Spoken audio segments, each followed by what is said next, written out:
Hello friend, welcome back to my channel. Happy new year. કેમ છો તમે બધા? મજામાં? તો ફ્રેન્ડ, આજે આપણે એક સાડીની બોર્ડરમાં લટકણ બનાવીશું. તો એ બનાવવા ખૂબ જ ઇઝી છે. તો તમે લોકો વિડીયોને છેલ્લે સુધી જરૂરથી જુઓ, જરા પણ સ્કીપ કર્યા વગર. અને જો વિડીયો પસંદ આવે તો વિડીયોને લાઇક કરી દો. અને જો તમે મારી ચેનલ પર ન્યૂ છો તો ચેનલને સબસ્ક્રાઈબ કરી બેલ આઇકનને પ્રેસ કરો અને વિડીયોને તમારા ફ્રેન્ડ અને ફેમિલીમાં શેર કરો. અને હું આવા જ વિડીયો તમારી સાથે શેર કરું છું. આર્ટ અને ક્રાફ્ટના હું જે કંઈ પણ બનાવું છું તે બધા વિડીયો તમારી લોકો સાથે શેર કરું જ છું. તો તમે લોકો એકવાર મારા ચેનલની વિઝિટ જરૂરથી કરો. તો હવે લટકણ બનાવવા માટે મેં અહીં સિલ્ક થ્રેડ લીધો છે, જે આ રીતે રીલમાં આવે છે. તો આ સિલ્ક થ્રેડ લીધો છે, કોટન થ્રેડ છે, જે સિલ્ક થ્રેડને વીંટવા માટે કોટન થ્રેડ લીધો છે. અને ફેબ્રિક ગ્લુ લઈશું અને આવા ગોલ્ડન અથવા તો કોપર કલરના મોતી લઈ શકાય છે.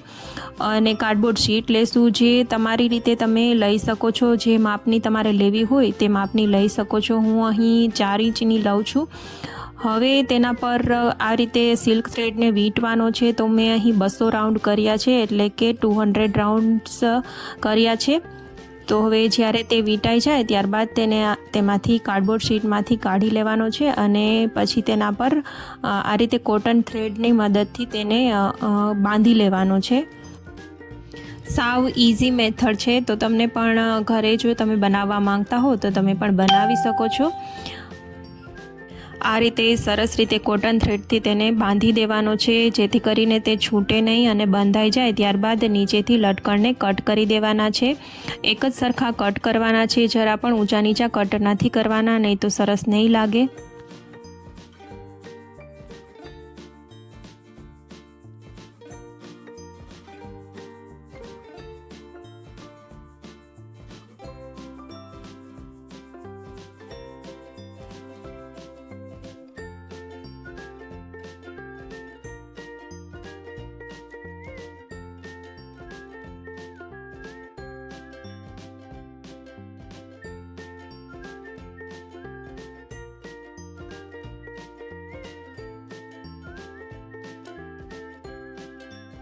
તો હવે અહીં મેં સેમ પ્રોસેસથી બધા લટકણ બનાવી અને તૈયાર કરી લીધા છે. હવે આપણે સાડીના પલ્લુમાં ફેબ્રિક ગ્લુના મદદથી તેને સ્ટીક કરીશું.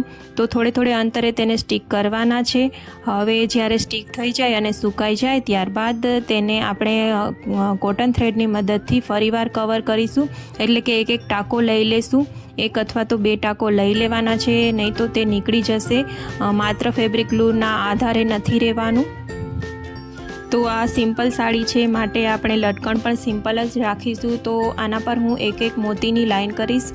જો થોડીક ભારેમાં સાડી હોય તો તમે 2-3 લાઈન પણ કરી શકો છો મોતીની, અને ઉપર કુંદનથી ડેકોરેટ પણ કરી શકો છો. મેં અહીં એક મોતીની લાઈન કરેલી છે.